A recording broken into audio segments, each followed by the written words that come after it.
Azathoth. By H.P. Lovecraft. Transcribed by Ambitious Owl.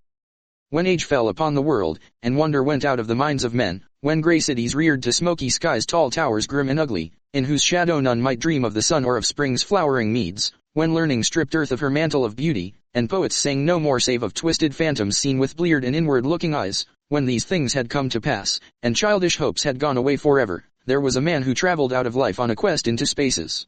whither the world's dreams had fled. Of the name and abode of this man but little is written, for they were of the waking world only, yet it is said that both were obscure. It is enough to know that he dwelt in a city of high walls where sterile twilight reigned, and that he toiled all day among shadow and turmoil, coming home at evening to a room whose one window opened not on the fields and groves but onto a dim court where other windows stared in dull despair.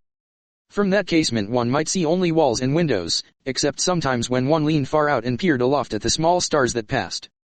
And because mere walls and windows must soon drive to madness a man who dreams and reads much, the dweller in that room used night after night to lean out and peer aloft to glimpse some fragment of things beyond the waking world and the greyness of tall cities. After years he began to call the slow-sailing stars by name, and to follow them in fancy when they glided regretfully out of sight, till at length his vision opened to many secret vistas whose existence no common eye suspects. And one night a mighty gulf was bridged, and the dream-haunted skies swelled down to the lonely watcher's window to merge with the close air of his room and make him a part of their fabulous wonder.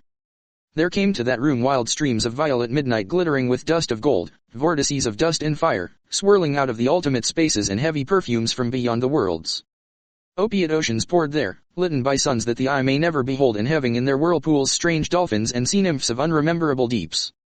Noiseless infinity eddied around the dreamer and wafted him away without even touching the body that leaned stiffly from the lonely window, and for days not counted in men's calendars the tides of far spheres bear him gently to join the dreams for which he longed, the dreams that men have lost. And in the course of many cycles that tenderly left him sleeping on a green sunrise shore, a green shore fragrant with lotus blossoms and starred by red camelotes,